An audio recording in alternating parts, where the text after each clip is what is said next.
소화는 간이 한다. 의학이 태동할 때부터 지금껏 세상의 모든 이들은 소화는 위장이 하는 것으로 상식화되었고 고착화되어 있다. 이 고착화된 이론에 반하는 이론은 거의 없는 듯하다. 그러나 나는 세상 모든 이들이 절대 의론이라 믿는 것에 반하는 이론을 펼치고 있다. 소화는 간이 한다라고 주구장창 외치고 있다. 좀 더 구체적인 표현을 하면 간과 다리가 소화의 주역이라는 게 나의 지론이다. 사람들이 위장이 좋지 않다고 이야기하면 나는 혈액이 탁하고 간 기능이 약하여 그러합니다. 이렇게 답을 한다. 역류성 식도염이 발병한 이유도 위장 위쪽의 분문밸브가 약하여 발병한 것이 아니라 간의 기능이 약하고 혈액이 탁하여 그러하다고 답을 한다. 위장병의 나의 이론을 접목시켜 보면 신뢰감이 높아질 것이다. 그리고 식사할 때는 물이나 국을 마시지 않는 것이 좋다고 권한다. 왜냐하면 음식이 위장에 들어오면 연동운동이 시작되면서 위산이 분비되어 음식물들을 유화시키는데 이때 물이 많으면 방해를 받기 때문이다. 즉 위산이 유해물질들을 섬멸하기 위하여 작동하는데 물이 심한 방해가 된다. 또한 위가 아래로 처질 수도 있다. 그러면 물은 언제 먹는 것이 좋은가? 아침에 일어나자마자 깨끗한 물을 마실 것을 권한다.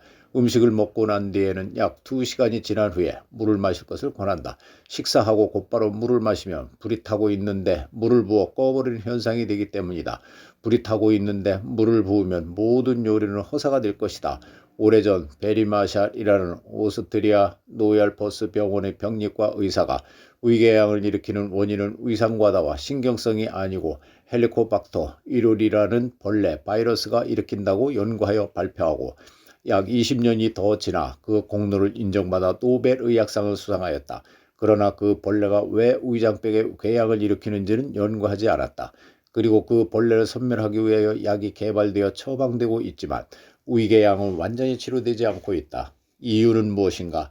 그 벌레는 원래 위장 속에 있어야 하며 음식물 분해작용에 관여를 하는데 스트레스나 위장에 무리가 되는 조건들이 만들어지면 위장벽이 허물어지고 이때 위벽에서 분출되는 영양분을 먹기 위해 몰려들기 때문에 위궤양이 발병한다고 본다.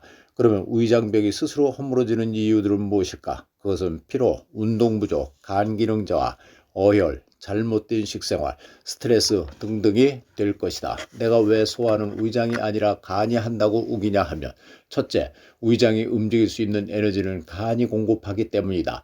둘째, 위장에 음식물이 들어오면 유문과 분문을 닫고 음식물들을 유화시키기 위해 위산이 분비되는데 이 모든 공정을 간이 하기 때문이다. 셋째, 위장에 음식물들이 머무는 시간은 물과 밀가루 음식, 밥과 같은 곡물류, 육류 등이 머물다 내려가는 시간이 각기 다르며 음식물들이 충분히 유화되면 십이지장으로 흘러내리게 하는 유문의 작동도 간이 하기 때문이다. 넷째, 음식물이 소장에서 육물을 타고 간으로 흡입되고 또 세포에 전달돼야만 소화의 과정이 끝나는 것인데 이 과정 전체가 사실은 간이 컨트롤한다고 보기 때문이다. 다섯째, 소화는 다리도 한다. 움직이지 않으면 소화가 안 된다.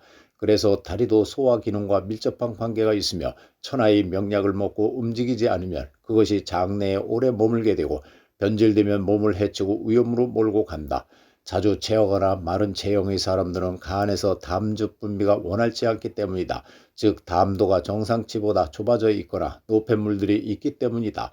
담즙이 잘 분비되어야만 장의 육무에서 흡수가 잘 이루어진다. 이 피드백 시스템이 원활치 않으면 소화와 흡수작용이 떨어지며 이로 인하여 기억력이 떨어지고 무릎이 자주 아프고 시력이 떨어지며 어깨와 팔에 관절염이 발병하고 호르몬의 생성도 급격히 줄어들며 인체는 서서히 망가져가는 것이다. 하루에 담즙은 1000에서 1200cc 정도 만들어지는데 간이 약하여 담즙을 충분히 분비하지 못하며 속이 깝깝하고 자주 체하게 된다. 다시 말해 간의 기능이 떨어진 탓이요. 담도가 좁아져 있는 것이다. 위장에 문제가 있다는 것은 간의 기능이 떨어지고 혈관 속에 나쁜 물질들이 많아졌다는 사실을 깨우쳐야 한다. 그런 거로 위장병을 치료하려면 간의 기능을 회복시키고 혈액을 맑게 하면 위장병은 저절로 없어질 수 있다는 것이 내 많은 경험이요 지론이다. 장과 간을 여러 차례 청소하고 올바른 식생활을 하고 많이 걸으면서 양배추와 당근을 갈아서 먹으면 뜻밖의 빠른 회복을 보이는 때도 없지 않다. 만병의 원인이 그러하도 위장병도 스트레스와 밀접한 관계가 있음을 다 아실 것이다. 스트레스를 받으면 혈액이 깨어지고 혈관 속에 유독물질들이 많아지기에 암과 당뇨병을 비롯 심장병, 신장병, 위장병, 고혈압, 뇌졸중 등등의 모든 통증과 질병의 근원이 되는 것이다. 마음을 다스리고 장과 간을 청소하고 올바른 식생활을 하며 많이 걷고 기어다니는 운동도 권하고 싶다. 소화는 간이 한다는 나의 이론이 누군가에게 도움이 되었으면 합니다.